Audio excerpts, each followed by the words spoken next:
Hi, I'm Celeste and welcome to Find Your Purple. Today is day 6 of my 40 days of reflection, and I'm continuing on the theme of the Bible. And my message today is you can't pick and choose. And what I mean by that is, I guess I was picking and choosing in my life what I wanted to believe and what I didn't want to believe about God and about the Bible.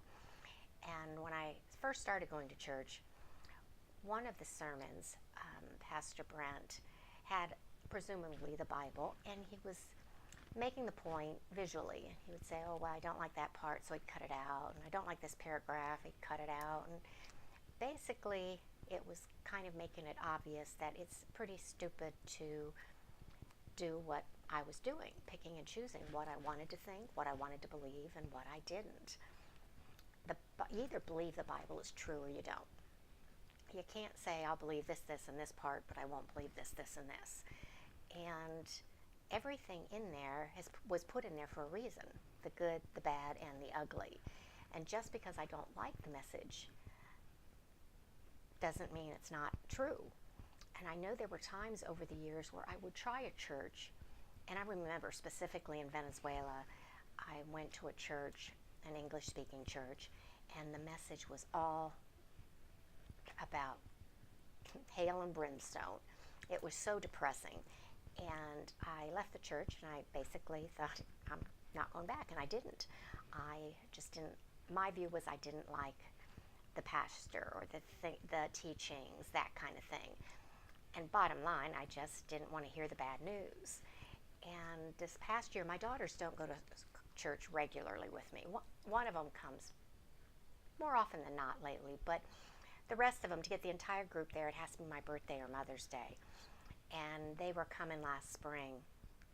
And I remember I volunteer and come early, and right before the service begins, the pastor pulls the volunteers together and gives us a message.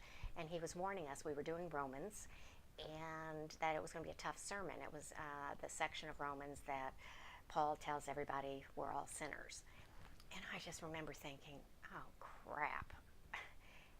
Couldn't he have picked a lighter topic for when my girls are coming? And it was just, again, I just wanted to ease them into the tough parts, because here I had been with the church at that point probably 2.5 years. I was able to deal with them. But my daughters only went a couple times a year, and I just knew if he hit them with all the bad stuff then, I mean, I'm never going to get them back there. But it's back to when the only message a church gives, and I guess there are some churches that they will only talk the positive, well, they're missing a lot of God's message. So today it's about, you can't pick and choose. Either you believe the Bible's true and inspired by God and God's Word, or you don't. It's kind of how C.S. Lewis, I think, put it when he talked about Jesus. He was either crazy, a liar, or he was the Son of God.